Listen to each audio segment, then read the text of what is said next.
Hey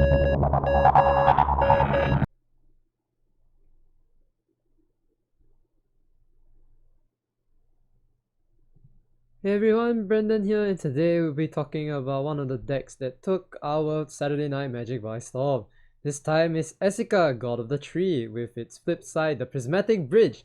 Being a 5-color commander, this deck has a lot of potential, and it's really strong because the Prismatic Bridge has the ability to check your top deck during your upkeep until you hit a creature or, well, a planeswalker, although in this deck we'll be using more creature base. This deck was piloted by Carl, and this is how his deck is gonna run. Now this is the God Tribal deck. Now this way of building bridge is very interesting because it opens up the deck to most of the gods since you have all 5 colors. Starting off, we have Purphoros, God of the Forge. This god is very famous for its pinging damage because every time a creature enters the battlefield, Purphoros will deal 2 damage to every other opponent. So this makes the deck speed up a lot faster using synergies like God Tree, so you can spit out most of the gods. You also have Xenagos, who can make your other gods hasty and deal double their damage, or bigger creatures can deal double damage as well. We also have our Ronus. Ronus, when he enters the battlefield, your creatures will gain vigilance and double their power. So again, it's a lot of raw damage. And when he dies, you can put it back to its owner's library from the top, means the bridge can search him out again during upkeep, which is really strong. And Tergrid being a very thieving god, because when an opponent sacrifices a non-token permanent or discards a permanent card, you can put that card from the graveyard onto the battlefield under your control. So if somehow that permanent was a creature and Purphoros is on the table, that means during your opponent's turn and your turn, you get to do snipe damage, which is a really fun interaction that this deck has. This deck also has a lot of other token making or creature making abilities to synergize with the Purphoros, so it's really nice. Although you may not always see the Purphoros, there are ways to put the Purphoros on top if you hit into other cards. Now moving on, the deck needs a lot of draw sources because you want to have a decent hand size, although you're considering putting cards on the table with creatures. So you have enchantment entry draw like Cetacean Champion, and your Eidolon of Blossoms, which whenever an enchantment enters the battlefield, you can draw a card. So since your gods are mostly creature enchantments, you will always be able to draw a card. You also have Ephara, God of the Polis, which also lets you draw a card on every upkeep, so that includes your opponents as well. So since your bridge will always put a creature onto the battlefield because you don't want planeswalkers, Polis will always minimum give you 4 cards every turn cycle, which is really strong. You also have one of the shrine enchantments, which is the Honden of Seeing Winds. So this deck has a bit of shrine synergy in it as an alternate win con, so we'll get to that later. And the Seeing Winds will let you draw a card for each shrine. So counting itself, for the first few times you always draw 1 extra card, and then later on you draw more cards.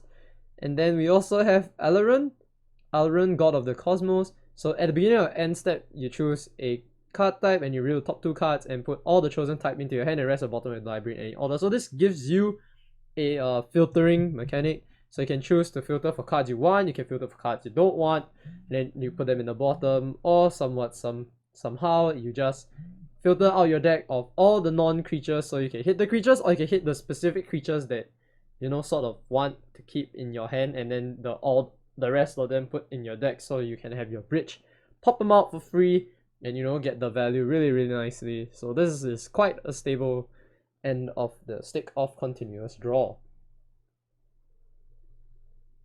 Now moving on to the next part of this segment, where it's the 2x2 triggers. So what the aim of this here is for his deck to trigger his bridge multiple times. So he has the Sphinx of the Second Sun, which gives you a second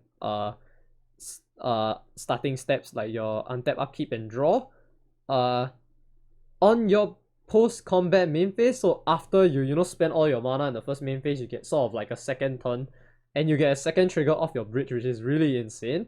You also have the enchantment aura Paradox Haze, which you can use to target yourself, and you can get, again, you can get a second upkeep step, so that means you can trigger your bridge 2 times in a turn, which is really, really fun. You also have Bringer of the Black Dawn to, you know, abuse the second trigger, sort of like second turn triggers, because, you know, the effect is that you can pay 2 life and search your library for a card and put it on top.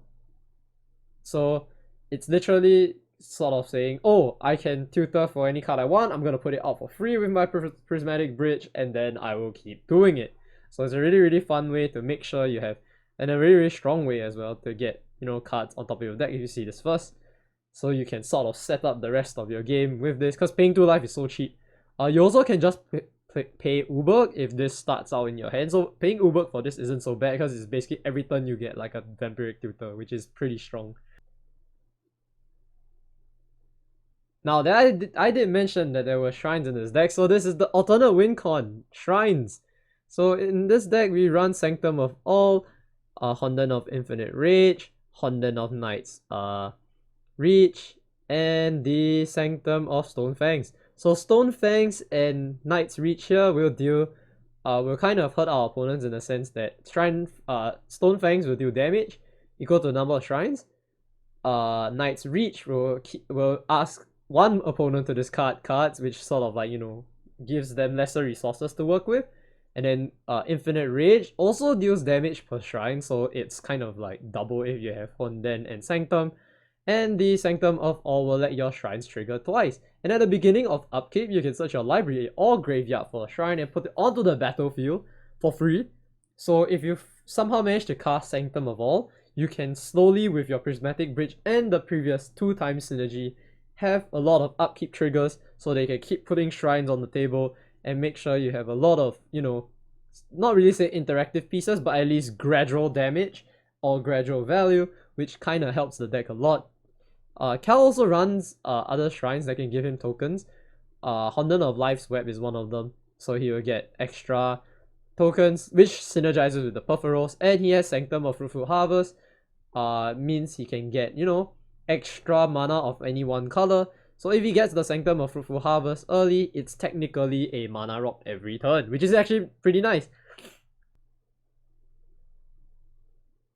All in all, I think this Shrine God Tribal deck has been pretty interesting, and I would like to thank Cal for putting this deck together, because this is a really rare sight to see of Prismatic Bridge, because usually with Prismatic Bridge you would throw in much larger creatures and then just play a lot of interactive pieces like your instants and sorceries to keep your Prismatic Bridge in place, and so that you don't lose your bridge halfway through, and you can keep churning out a lot of value each time. You rarely cast the creature side Esika, but there are scenarios where I've seen that, you know, having Esika kind of helps in certain extents, because legendary creatures being rocks is kind of an interesting thing. So if you guys like what you see, do hit that like and subscribe button, and you can also ring that bell so you can get latest notifications whenever I start my videos, or if I have a stream again. Everything you need is in the description below, so I hope you enjoyed this video.